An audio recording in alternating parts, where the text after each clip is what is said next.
Hello percussionists, welcome to Mr. Callan's Percussion Blog number 2. I'm still sitting at my piano, don't have a glockenspiel at home, but today we're going to focus on numbers 62 and 63 in your Traditions of Excellence book.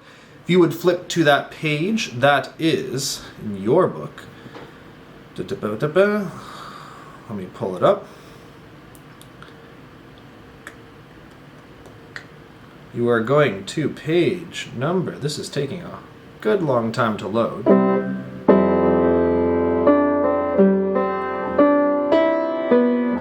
Okay, we are loaded. We are going to page number, my goodness, 7. Going to page 7. We're going to numbers 62 and 63. You'll see on your page there are 3 separate lines, MLTS, SSIM and Tri, and SD and BD. Those are mallets, snare drums and triangles, snare drums, or a suspended cymbal and triangle, and snare drums and bass drums. We're only focusing on the top line, right? You can tell that they're different instruments if I flip you around.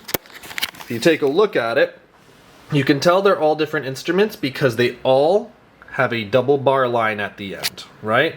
Right there you can tell that is the end of the bar line, right? So, number 62 and 63 look very similar in that way. You'll see the snare drum and bass drum parts have sticking instructions. We will work on that at a later date, probably next week for you guys, but today we are going to focus on the melody, which is the top line on the mallets, right? So at the very top of your page, you can see there's some more information. You have a new time signature. We are in 3/4 time, which means there are 3 beats per bar. So we can only fit in, we can't fit a whole note in anymore. We can fit a dotted half note, which is 3 beats, 3 quarter notes, or 6 eighth notes. Now let me flip you back around. That is going to look different when we conduct it, right? We're used to going down, left, right, up, and that is 4, right? 1, 2, 3, 4. But now, with 3, 4, we're only going to go 3 beats in a measure. So we're going to go down, right, up. Down, right, up. Down, right, up. In that blue box on the top of your page, there is the conducting pattern drawn out. You can look at it while you do it. So if we just did quarter notes in a measure, it would be 1, 2, 3, 1, 2, 3. If we did eighth notes, it would be 1 and 2 and 3 and 1 and 2 and 3 and. Because remember, every time your hand goes down, it is the first beat, and every time your hand goes up at the end, it is the last beat of the bar, the up beat. So take a look at number 62, the mallet line, the top line. We are going to conduct and speak the rhythm. Here we go. I'm going to go 1, ready, go, and then we'll start together. 1, ready, go. 1, 2, 3. 1, 1, 2, 3. 1, 1, 2, 3. 1, 2, and 3. 1, 2, 3. 1. So that's number 62. Pause it, go back, practice with me a couple times, and then come back and we'll conduct number 63.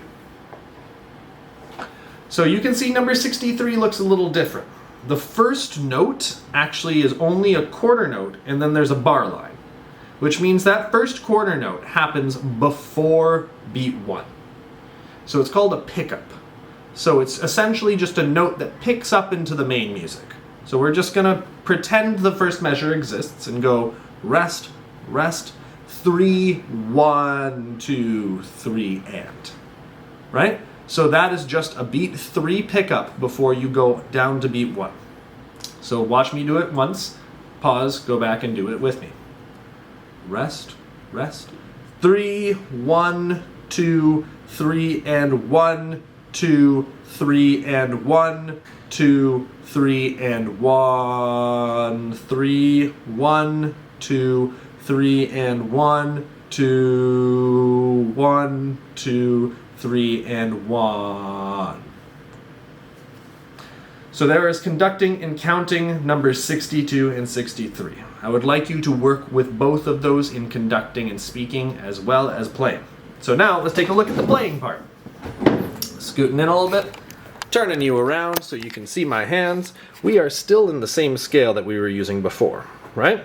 Which has our 3 flats. We have a B flat, an E flat, and an A flat. So every time you see a B, it is a B flat. Every time you see an E, it is an E flat, and every time you see an A, it is an A flat, right? So there's our key signature.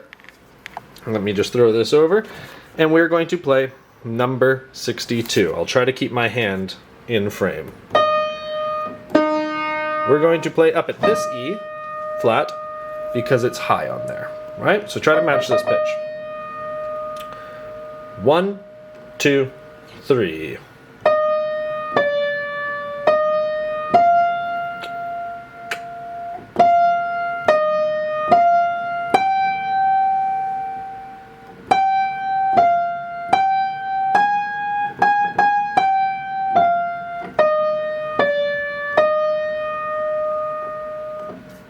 So that is number 62, right?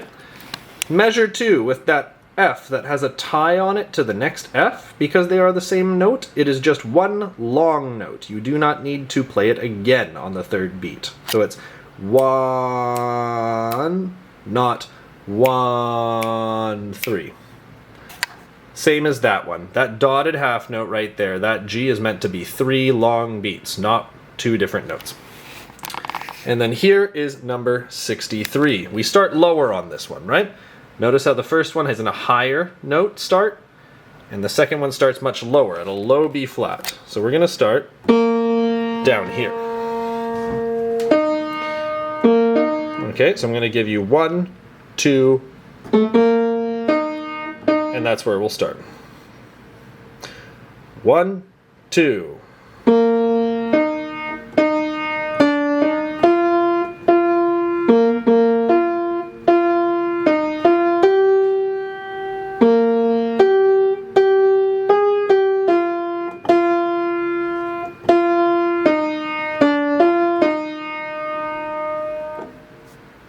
And there is number 63. Now let's flip you around. That is 2 different pieces for you to work on in 3/4. I want you to focus on those 2 this week. Please focus on number 62 during your time on Wednesday, and please focus on number 63 on Friday during your class. Your assignment will be required to be recorded both conducting and counting the rhythm, like we did at the beginning of the video, and playing it. You can submit it in 2 different videos. If you want to conduct and say 62 and then play it, and then in a separate video conduct and say 63 and then play it, that is perfectly fine. But those 2 different recordings are your homework for this week. You know how to get to me if you have any questions. Happy practicing.